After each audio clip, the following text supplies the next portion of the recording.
जय श्री लक्ष्मी नारायण बंधुगण। आज हेउछि द्वादशी गुरुवार बामन जन्म। बामन अवतार मध्य स्वयं विष्णुदेवंकर अन्य एक रूप। आजिर दिन में चमत्कारी प्रभावशाली मंत्र को शुणु शुणु आपणक मनर बहुत बड़ इच्छा निश्चय पूरण हो। मनस्कामनाटी जेते बड़ हेले मध्य मंत्रटी सरिबा आगरु आपणक इच्छा निश्चय पूरण हेब। आजिर एही पवित्र आउ बड़ दिन श्री लक्ष्मी नारायणकर जुगल मूर्ति को पूजा पाठ करने द्वारा घरे धन संपत्ति सुख समृद्धि और भौतिक सुख प्राप्ति होता है। घर धन धान्य परिपूर्ण हुए। यही मंत्रटी को आज जो भी व्यक्ति थरे श्रवण करदेव स्वयं श्री लक्ष्मी नारायण सही व्यक्ति मनरे थिबा असंभव इच्छा को मध्य पूरण करदेवे। आज भगवान विष्णुदेवंकर सबुठु बड़ दिन। आजिर दिन में श्री लक्ष्मी नारायण निज भक्तर प्रत्येक इच्छा को पूरण करने सहित घर धन धान्य मध्य भरिदेवे।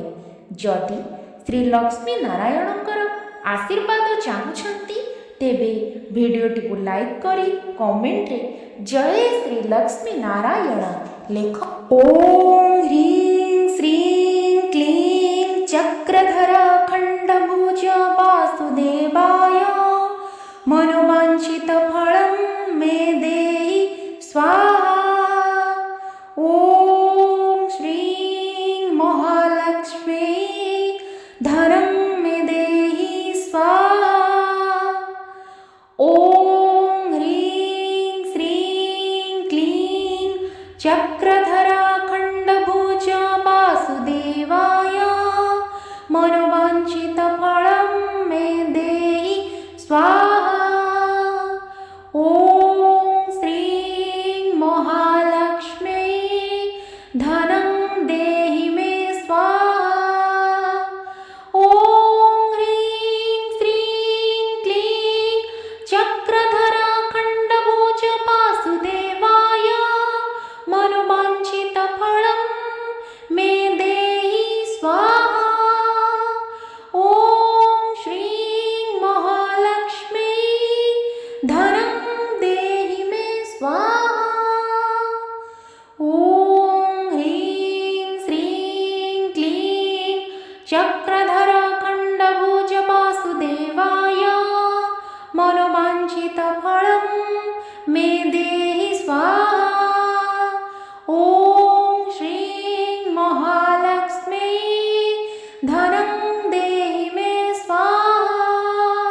ओम ह्रीं श्रीं क्लीं चक्रधरा खंडभुज वासुदेवाय मनोवांछित फलं मे देहि स्वाहा।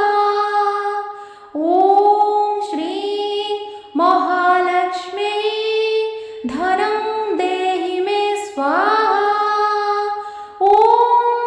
ओम ह्रीं श्रीं क्लीं चक्रधरा खंडभुज वासुदेवाय मनोवांछित फलं मे देहि स्वाहा। ओम श्रीं महालक्ष्मी धनं देहि मे स्वाहा। ओम ह्रीं श्रीं क्लीं चक्रधरा खंडभुज वासुदेवाय मनोवांछित फलं मे देहि स्वाहा। ओम श्रीं महालक्ष्मी धनं देहि मे स्वाहा। ओम ह्रीं श्रीं क्लीं चक्रधरा खंडभुज वासुदेवाय मनोवांछित फलं मे देहि स्वाहा।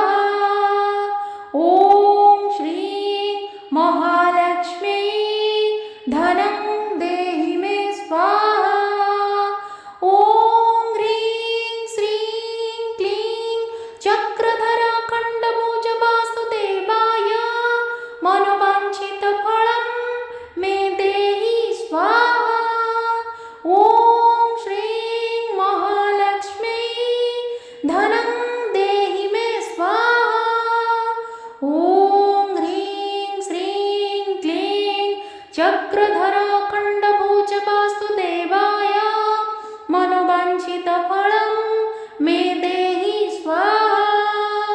ॐ श्रीं महालक्ष्मी धनं देहि मे स्वाहा।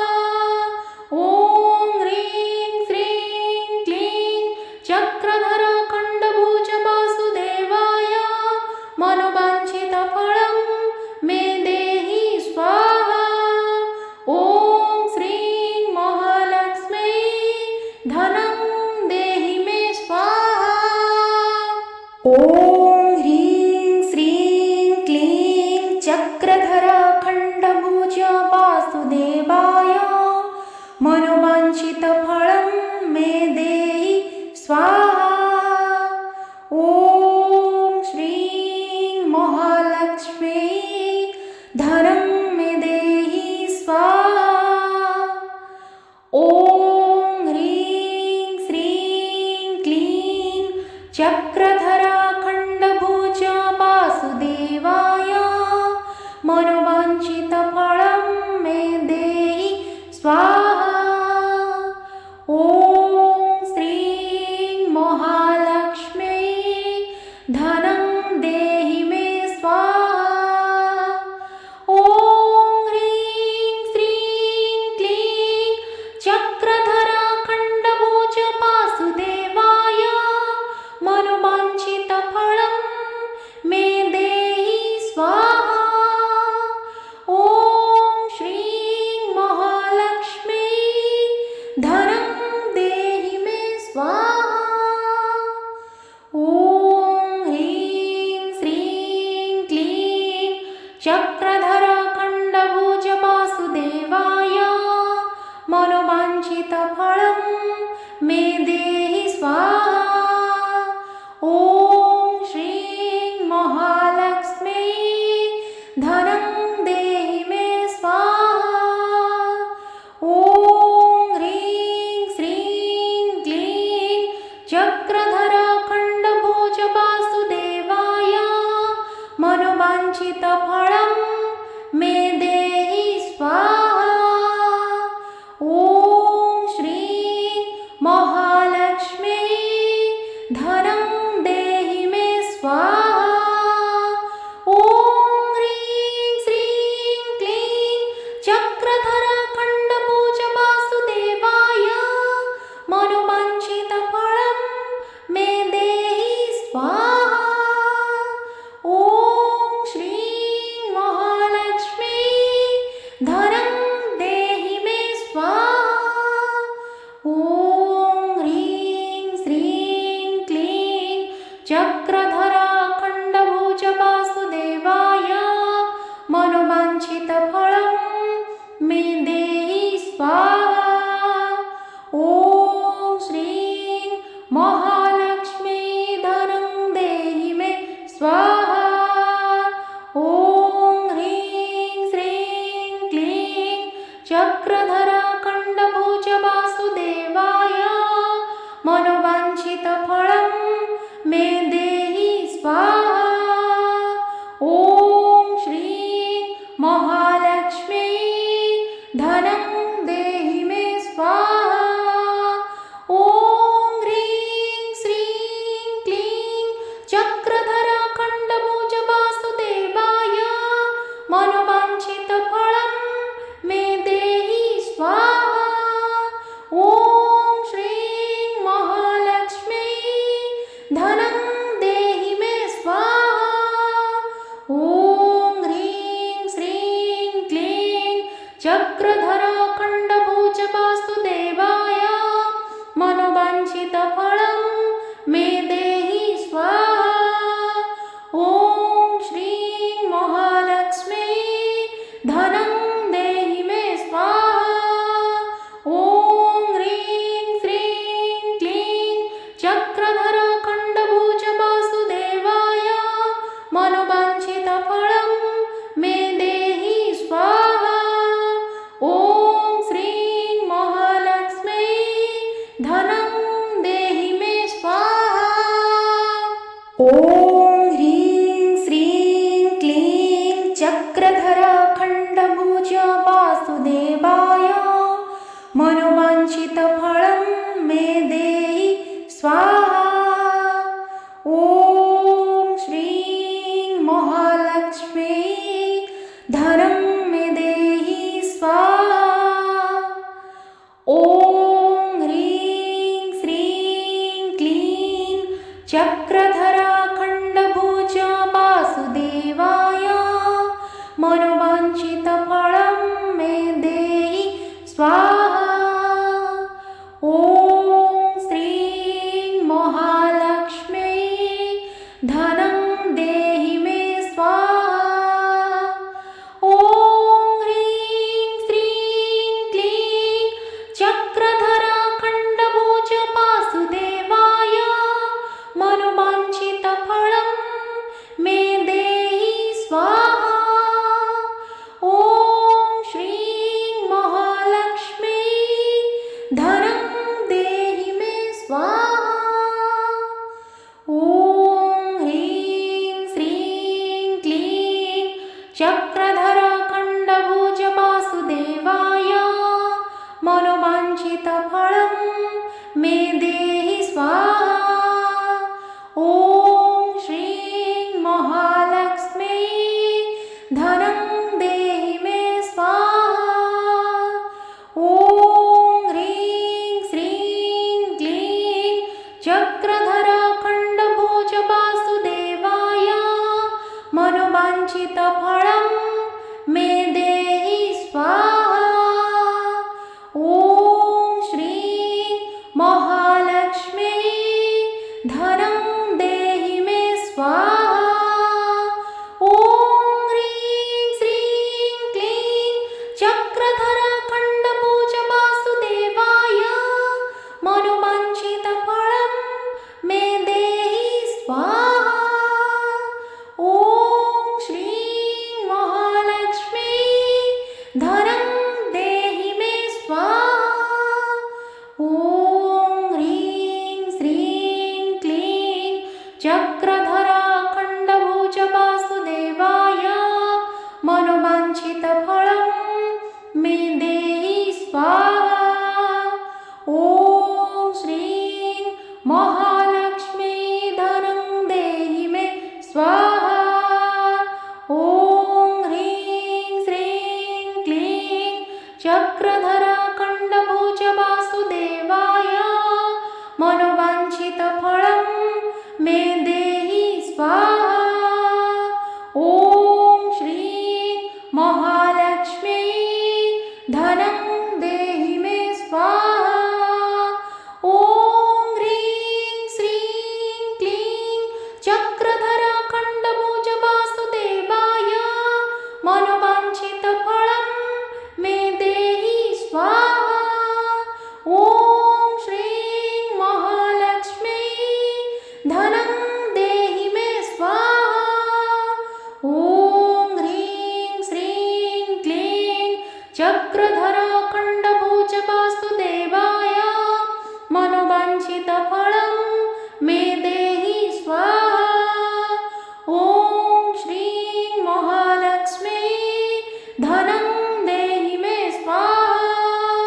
ॐ ह्रीं श्रीं क्लीं चक्रधराखण्डभुज वासुदेवाय मनोवाञ्छितफलं मे देहि स्वाहा। ॐ श्रीं महालक्ष्मी धनं देहि मे स्वाहा। ॐ ह्रीं श्रीं क्लीं चक्रधराखण्डभुज वासुदेवाय मनोवाञ्छितफलं मे देहि स्वाहा। ॐ श्रीं महालक्ष्मी धनं मे देहि स्वाहा। ॐ ह्रीं श्रीं क्लीं चक्रधराखण्डभुज वासुदेवाय मनोवाञ्छितफलं मे देहि स्वाहा। ॐ श्रीं महालक्ष्मी धनं देहि मे स्वाहा। ॐ ह्रीं श्रीं क्लीं चक्रधराखण्डभुज वासुदेवाय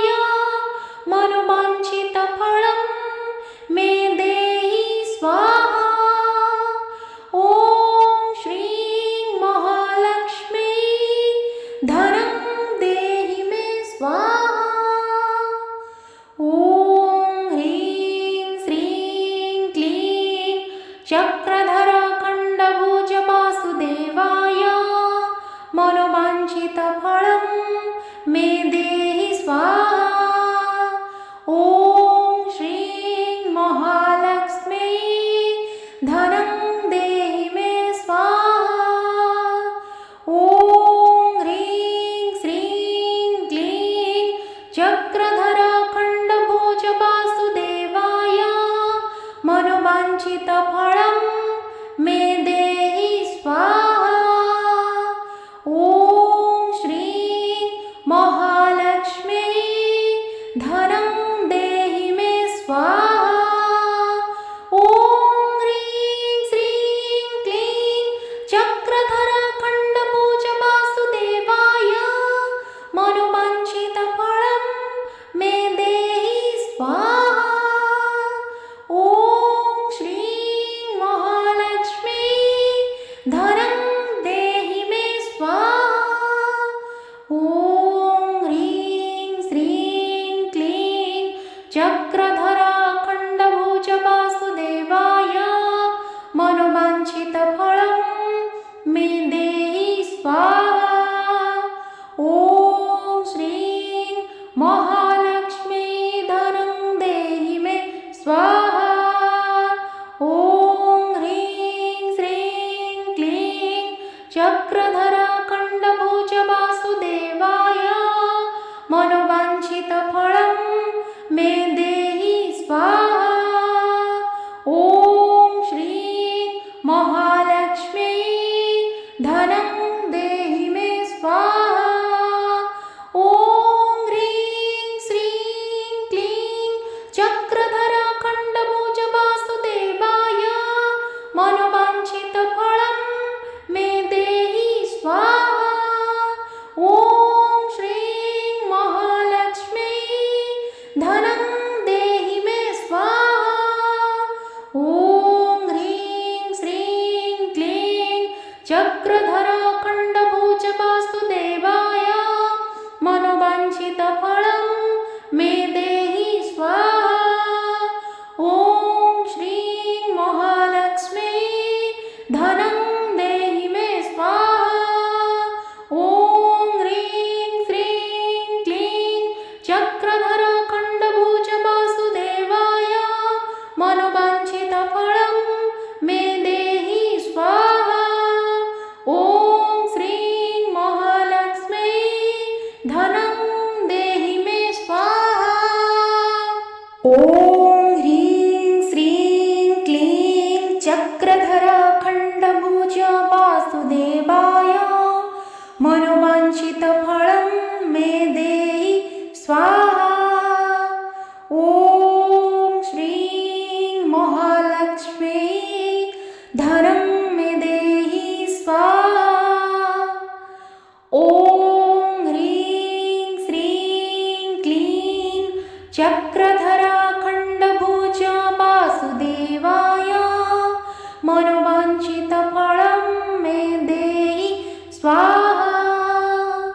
ॐ श्रीं महालक्ष्मी धनं देहि मे स्वाहा। ॐ ह्रीं श्रीं क्लीं चक्रधर खण्डभोज वासुदेवाय मनोवाञ्छितफलं मे देहि स्वाहा। ॐ श्रीं महालक्ष्मी धनं देहि मे स्वाहा।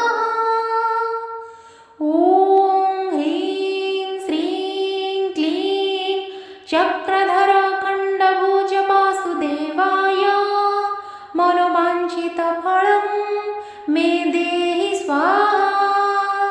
ॐ श्रीं महालक्ष्मी धनं देहि मे स्वाहा।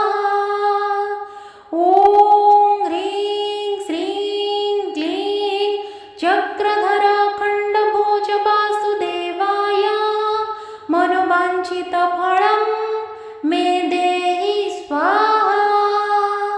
ॐ श्रीं महालक्ष्मी धनं देहि मे स्वाहा। ॐ ह्रीं श्रीं क्लीं चक्रधर खण्डभोज वासुदेवाय मनोवाञ्छितफलं मे देहि स्वाहा।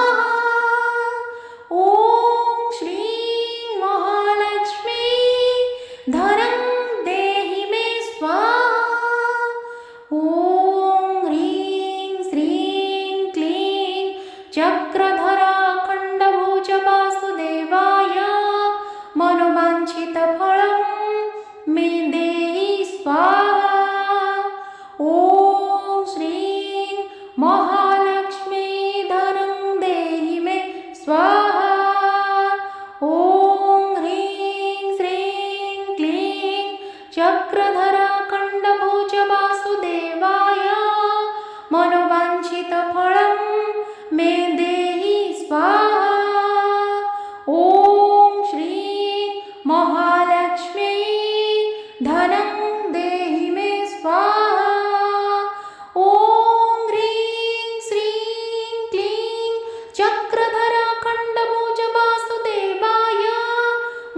ॐ ह्रीं श्रीं क्लीं चक्रधराखण्डभुज वासुदेवाय मनोवाञ्छितफलं मे देहि स्वाहा।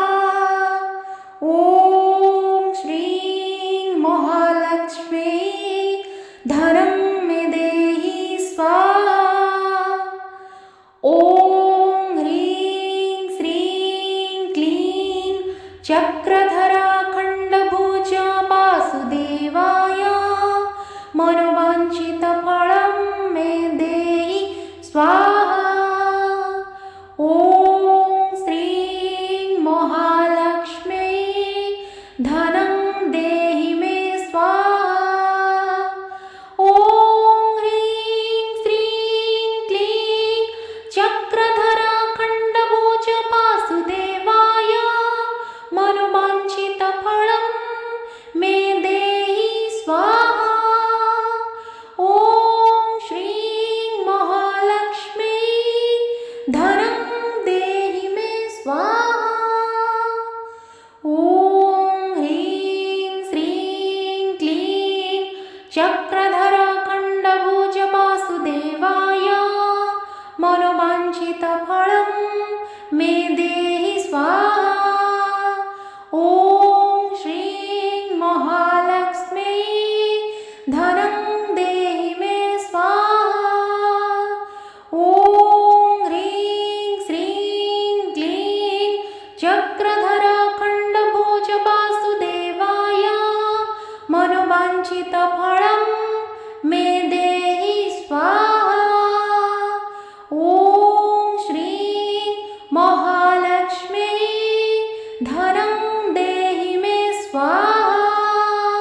ॐ ह्रीं श्रीं क्लीं चक्रधराखण्डभुज वासुदेवाय मनोवाञ्छितफलं मे देहि स्वाहा। ॐ श्रीं महालक्ष्मी धनं देहि मे स्वाहा। ॐ ह्रीं श्रीं क्लीं चक्रधराखण्डभुज वासुदेवाय मनोवाञ्छितफलं मे देहि स्वाहा। ॐ श्रीं महालक्ष्मी धनं देहि मे स्वाहा। ॐ ह्रीं श्रीं क्लीं चक्रधराखण्डभुज वासुदेवाय मनोवाञ्छितफलं मे देहि स्वाहा। ॐ श्रीं महालक्ष्मी धनं देहि मे स्वाहा। ॐ ह्रीं श्रीं क्लीं चक्रधराखण्डभुज वासुदेवाय मनोवाञ्छितफलं मे देहि स्वाहा। ॐ श्रीं महालक्ष्मी धनं देहि मे स्वाहा। ॐ ह्रीं श्रीं क्लीं चक्रधराखण्डभुज वासुदेवाय मनोवाञ्छितफलं मे देहि स्वाहा। ॐ श्रीं महालक्ष्मी धनं देहि मे स्वाहा। ॐ ह्रीं श्रीं क्लीं चक्रधराखण्डभुज वासुदेवाय मनोवाञ्छितफलं मे देहि स्वाहा। ॐ श्रीं महालक्ष्मी धनं देहि मे स्वाहा। ॐ ह्रीं श्रीं क्लीं चक्रधराखण्डभुज वासुदेवाय मनोवाञ्छितफलं मे देहि स्वाहा। ॐ श्रीं महालक्ष्मी धनं देहि मे स्वाहा। ॐ ह्रीं श्रीं क्लीं चक्रधराखण्डभुज वासुदेवाय मनोवाञ्छितफलं मे देहि